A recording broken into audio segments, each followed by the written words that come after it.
국가교육위원회 대입계획 방안입니다. 학생부는 전과목 절대평가로 바꾸면서 지금 IB처럼 내부평가 플러스 외부평가를 해서 내신 시험을 낸다는 얘기예요. 앞으로 빠르면 중1, 늦으면 초6서부터는 내신 시험 문제를 평가원에서 출제하는 겁니다. 근데 이건 확정된 건 아닙니다. 이런 식으로 해서 내신은 절대평가로 바꾼다. 여러분 아시겠지만 만약에 이런 일이 벌어지게 되면 고등학교의 선택은 심플해집니다. 누구나 다 명문고등학교 가는 것이 옳은, 자사고, 특목고, 외고, 국제고로 가는 것이 옳은 거예요. 왜? 내신이 절대평가가 되는 것이고 또 전국의 공통시험 문제라고 하니까 그 학교 유불리가 없다는 점, 그냥 무조건 명문고등학교에 가서 열심히 공부하는 게 답인 거예요.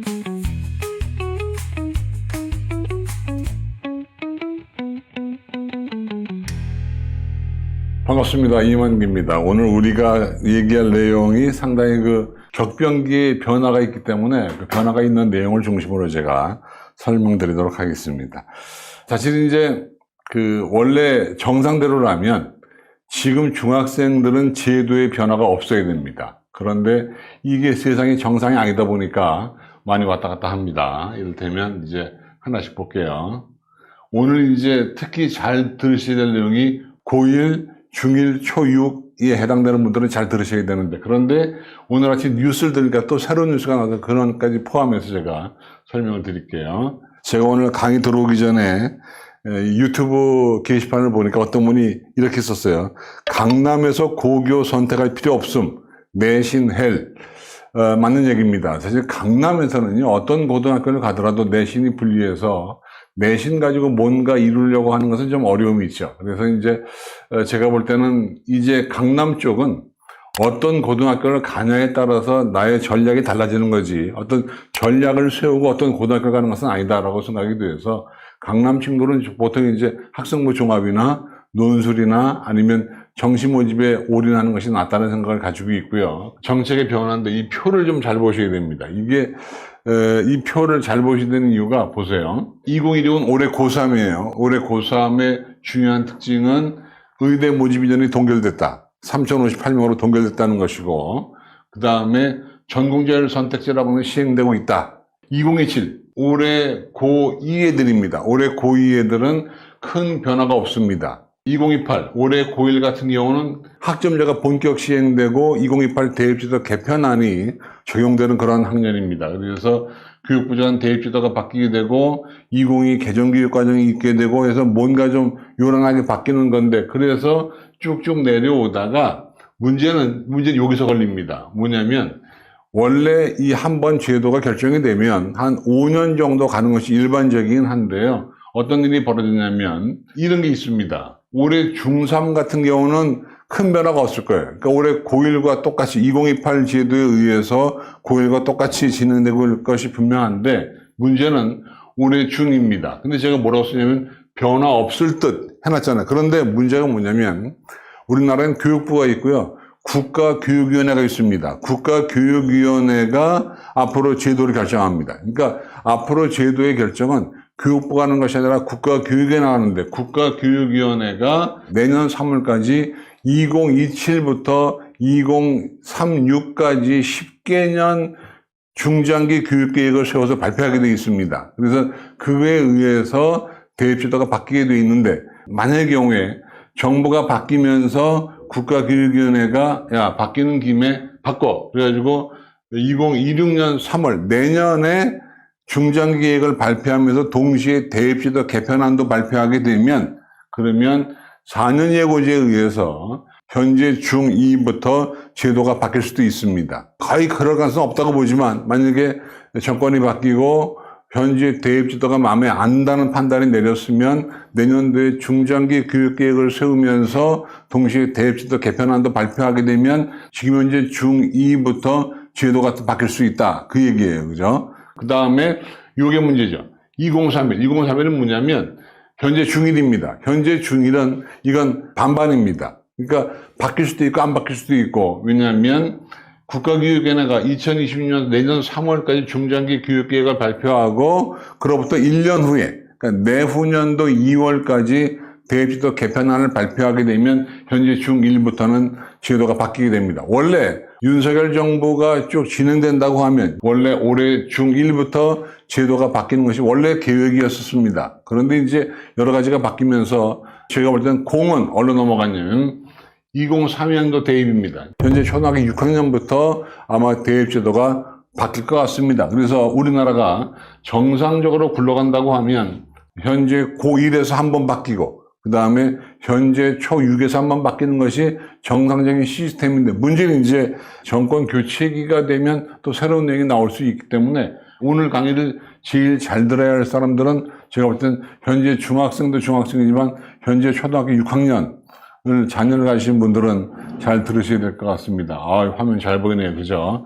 그래서 이제 올해 초6서부터 바뀌면 어떻게 바뀌느냐라고 하는 건데 근데 그 와중에 경기도교육청에서 전국 지도교육감 협의회와 연관 지어서 새로운 대입 제도를 그러니까 올해 초6서부터 진행될 새로운 대입 제도를 제안합니다. 국가교육위원회 얘기부터 좀 하겠는데 최근에 국가교육위원회가 아주 원기왕성한 활동을 하고 있습니다. 왜냐하면 이 사람들이 해야 할 일이 당장 2027년부터 2036년까지 10개년 한국 교육의 중장기 교육 계획을 세워서 발표하기로 되어 있기 때문에 아마 빠르면 5월 중에 발표를 합니다. 그래서 5월 중에 발표하고 내년 3월까지 확정을 줘야 되거든요. 1년 동안 연구를 해서. 근데 아마 대통령 선거가 있어서 5월에 발표할 것 같지는 않지만 어쨌든 현재 예고된 건 5월에 발표한다고 되어 있습니다. 그래서 국가교육원의 중장기 교육 계획인데 이분들이 이거를 할 때 이미 말해놓은 게 있습니다. 앞으로 다음에 대입제도가 개편될 때는 이렇게 바꿀 거예요 라고 예고해놓은 게 있습니다. 그 중에 하나가 뭐냐면 고교내신 외부평가제. 그러니까 내신을 휘문이면 휘문고 내에서 평가하는 것이 아니라 휘문고 내 평가 플러스 외부의 평가. 외부의 평가는 평가원이 문제 낼 수도 있고 뭐 어쨌든 또는 뭐 다른 고등학교생들이 와서 감시할 수도 있고 그래서 어쨌든 외부의 사람들이 관여하는 평가. 근데 이렇게 되면 이것이 이루어지면 강남 지역 고등학교 애들한테는 좋은 겁니다. 왜냐하면 내신 시험 문제가 외부에서 오는 거니까 뭔가 객관적이고 전국적으로 어떤 서열이 나눌 수 있으니까 좋은 거고요. 그 다음에 수능이 이원화입니다. 수능이 이원화라는 것은 수능을 원, 투로 나눕니다. 원은 뭐냐면 언어 수리 능력, 투는 선택 과목입니다. 그래서 이틀에 나누어서 보는데 그 중에 하나가 뭐냐면 이 선택 과목 평가 수능 투인 경우는 논술형, 서술형으로 보겠다는 것이 지금 현재 국가교육위원회의 의도입니다. 그러니까 이것이 빠르면 올해 중1부터 늦으면 올해 초6서부터 이렇게 바꾸겠다고 지금 고지가 되어 있고요. 그 다음에 만약에 수능이 이원화, 수능이 원, 투로 바뀌면 어떤 일이 벌어지느냐라고 하는 건데 수능을 원, 투로 나눴을 때 문제점을 우리가 잘 보시면 대학 간 최저가가 상회할 것 같다. 또는 뭐 새로운 사교육, 그러니까 논술형, 서술형 시험이 어렵잖아요. 그래서 새로운 사교육이 나올 수 있다는 내용. 그런가 하면 수능을 이해해보면 수능 관리 비용이 는다. 근데 아마 이 방송을 보는 여러분 가운데 구사학번이 있을 거예요. 구사학번. 구사학번들이 수능을 2번 봤어요. 이거 그때 굉장히 어려웠잖아요. 8월 달에 봤는데 문제가 어려웠거든요. 그래서 11월 달에 볼 때 문제가 쉽겠지라고 생각했는데 더 어려워서 문제가 많았었거든요. 그런데 그런 일이 또 반복될 수 있는 양상이기 때문에 어쨌든 수능을 2번 봤던 사람들은 지금 걱정이 많습니다. 걱정이 많은데 어쨌든 야, 이게 참 문제입니다. 그죠? 그래서 어쨌든 이런 일이 지금 벌어지고 있고 그 다음에 이건 국가교육위원회 대입계획 방안입니다. 수능 공통과목을 내실화시키겠다. 수능과 미적분 투와 기하를 포함시킵니다. 빠르면 중1, 늦으면 초6입니다. 그 다음에 학점자 연구에서 선택 과목을 확대한다. 진로형 수능으로 간다. 수능을 연 2번 본다. 학생부는 전과목을 절대평가로 바꾸면서 지필고사, 중간 기말고사는 외부에서 뭐 평가원은 평가원, 교육청은 교육청에서 문제를 내서 가져와서 문제를 본다는 얘기니까 지금 IB처럼 내부 평가 플러스 외부 평가를 해서 내신 시험을 낸다는 얘기예요. 그러니까 이게 어떻게 보면 공정할 수도 있죠. 왜냐하면 어떤 고등학교에 따라서 시험 문제가 어렵고 쉽고의 양상을 떠나서 공정한 똑같은 문제로 시험 보게 되니까 뭔가 공정한 내신이 나올 수 있을 것 같아요. 이게 지금 국가교육위원회가 하고자 하는 의도가 이렇게 나와 있는 것이고요. 이런 거죠. 지필고사는 외부에서, 수행평가는 내부에서. 그러면 결국 이제 수행평가 가지고 뭐 좌지우지될 수 있는 양상을 띠죠. 그래서 학생부개혁, 지필고사는 전국 고등학교 대상으로 공통 일반 진로 선택 과목에 대한 공신력인 외부 기관, 아마 평가원이겠죠. 그러니까 앞으로 빠르면 중1, 늦으면 초6서부터는 내신 시험 문제를 평가원에서 출제하는 겁니다. 근데 이건 확정된 건 아닙니다. 이렇게 하려고 지금 계획해서 추진하고 있지 확정된 건 아니에요. 이런 식으로 해고 내신은 절대평가로 바꾼다. 여러분 아시겠지만 만약에 이런 일이 벌어지게 되면 고등학교의 선택은 심플해집니다. 누구나 다 명문고등학교 가는 것이 옳은, 자사고, 특목고, 외고, 국제고로 가는 것이 옳은 거죠. 왜? 내신이 절대평가가 되는 것이고 또 전국의 공통시험 문제라고 하니까 자사특목고라고 해서 손해볼 일이 전혀 없거든요. 그러니까 이렇게 보면 멀리 보면 고등학교 선택인 경우에 멀리 보면 빠르면 중1, 늦으면 초6은 고등학교 선택을 고민할 필요가 없는 겁니다. 그냥 무조건 명문고등학교에 가서 열심히 공부하는 게 답인 거예요. 왜? 내신이 절대평가고 전체 전국적인 내신이 나오기 때문에 그 학교 유불리가 없다는 점, 이 점을 아시면 될 것 같습니다. 경기도교육청이 이거 교육부에 안을 제시한 건데 이것도 의미가 있어요. 보시면 이건 아예 못을 박았습니다. 이건 내년도에 중1에 입학하는 애들이니까 현재 초등학교 6학년들서부터 바꾸자. 그래서 내년도 중1부터 논술형, 서술형, 수능으로 가자라고 얘기하고 있습니다. 그 다음에 5단계 절대평가로 가자. 그러니까 등급을 5등급으로 나누자라고 얘기하고 있고 수시와 정시를 통합하자고 얘기합니다. 그러니까 비슷한 얘기들이 거의 겹치고 있습니다. 학생부 기재 제한을 완화해서 뭔가 학생부를 좀 내실 있게 적어보자. 그 다음 학생부를 말로 쭈글쭈글 쓰는 거 이렇게 체크, 상중하, 독서활동이 뛰어나다, 상, 체크할 수 있게 하자, 이런 얘기도 하고 있고. 그러니까 경기도교육청이 이게 내세운 게요, 의미가 있습니다. 수능은 자격시험으로 바꾸고 5단계 절대평가, 그러니까 내신도 절대평가, 수능도 절대평가로 바꾸자. 인터넷 기반 시험으로 바꾸자. 전형의 서술형, 논술형 평가를 도입하자.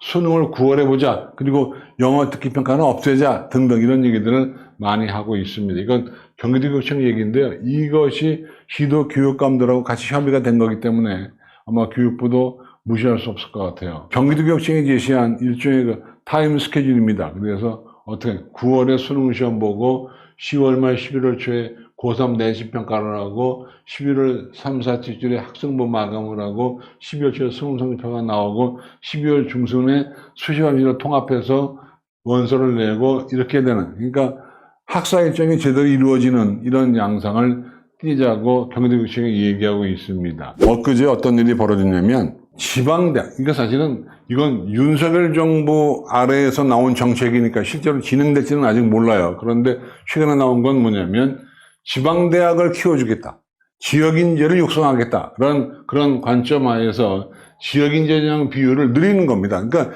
이런 내용은 지방 수험생에게는 좋은 거지만 서울 지역 수험생에게는 안 좋은 겁니다. 그래서 여기 보시면 이런 얘기도 합니다. 지역인재 의무 선발 대상인 의대, 치대, 한의대, 약대, 간호대에 한정하지 않고 이공계열 의대, 의료기계사학과 등 지역인재 선발 규모를 추가로 확대한다. 그러니까 지역인재 전형을 의무적으로 하는 그러한 전형을 늘리겠다. 요건 이제 의과대학 정원 조정입니다. 의과대학 정원 조정은 2016, 그러니까 현재 고3 아이들 정원을 다시 동결하겠다는 겁니다. 3,058명으로 동결해서 2024년도 정원으로 돌아가는 거예요. 근데 2027, 2028, 2029는 어떻게 될지 모릅니다. 근데 아마 제가 볼 때는 앞으로 의대 정원 늘리기는 쉽지 않을 것 같습니다. 그렇죠? 그 다음 넘어갑니다. 지금이 무슨 차례입니까? 지금은 대통령 선거철입니다. 조기 대선이 이루어지다 보니까 이제 대통령 후보들이 이제 100가지 행명식으로 떠듭니다. 그래서 어떻게 될 거냐라고 하는 건데, 그래서 제가 현재까지 언급된 후보들을 한번 정리해 봤습니다. 어떤 후보는요, 수능을 연 2회, 2번 보자. 그 다음에 수능 100%, 다른 거 다 필요 없다. 정성평가라고 하는 것은 공정하지 않으니까 공정한 것은 수능. 그래서 어떤 후보인지는 여러분 아실 것 같은데, B 후보는 역시 수능을 연 2번 보자. 그리고 EBS 연계를 강화해서 EBS 교재에서 80% 이상을 출제하자. 이분이나 둘 다 수능을 2번 보는데 2번 봐서 뭘 하냐면 그중에서 성적 좋은 걸 내자고 얘기합니다. C 후보는 대입제도보다는 AI 쪽에 더 기운을 쓰신 것이고, 그 다음에 이분은 지난번 대통령 선거에도 나왔던 분인데 아직 올해 공약을 발표하지 않았지만 예전 공약을 제가 가져왔습니다. 수능 절대평가로 바꾸자. 그래서 절대평가로 바꿔야만이 고교 학점제와 연관될 수 있다. 그죠? 그런가 하면 정시비율 유지 및 조정인데 정시비율을 현행 40% 수준으로 유지하자. 그러니까 이분도 정성평가보다는 정량평가, 특히 수능이 공정하다고 믿는 분들이고요. 그래서 대입공정성위원회를 신설해서 입시의 공정성을 가져가자, 이런 얘기입니다. 그러니까 이렇게 보면 현재 대통령 후보로 나온다는 사람들 중에 상당수는 수능 100%, 수능의 강화, 이런 얘기를 하고 있고, 다만 이분은 공정성 얘기하면서 수능 절대평가를 얘기하니까 절대평가가 되면 사실은 위력은 좀 떨어지는 거잖아요. 그러니까 지금 이렇게 보면 대통령 선거가 진행되는 와중에 있습니다만 앞으로 어떻게 대입이 전개될지를 우리가 아직은 모른다. 왜? 사람들이 말하는 바가 중구난방이고 그래서 일단 이런 양상을 지금 띄고 있다는 것만 알아두시고요. 그래서 요거는 이제 한번 제가 유머 삼아 보여드립니다. 과거 한 10년 전에 유행했던 내용인데 공부란 무엇이냐는 책에 나오는 한국 학생들의 진로, 그래서 문과는 경상계열이 있고 인문계열이 있고 이과는 자연계열이 있고 공학계열이 있습니다. 근데 가만히 보니까 경상계열은 CEO가 돼서 사업하다가 부도나서 치킨집하고, 아니면 어떤 사람은 백수가 돼서 굶어 죽고, 인문계열은 백수 치킨집, 작가 치킨집, 아사, 이과는 자연계열, 공학계열인데 여기에 가만히 보면 그래도 취업을 하는 건 공학계열이죠. 그래서 이 사람이 얘기할 때 한국에서 가장 좋은 진로는 요 진로가 제일 좋다는 겁니다. 근데 그분도 사실은 과로에서 과로사 하거나 어려움이 있다는 얘기니까, 그러니까 이거 보면 우리가 참 우울한 삶인데, 근데 제가 볼 때는요, 어디에 가도 본인만 똑똑하면 다 잘 살 수 있습니다. 걱정하지 마시고요. 그럼 우리는 지금부터 뭘 준비해야 되는가? 간단합니다. 국영수에 대한 탄탄한 기초를 준비해 줘야 됩니다. 누가 뭐라고 해도 배고프면 밥 먹는 게 최고인 것처럼 국영수 잘하는 애가 좋은 대학 갑니다.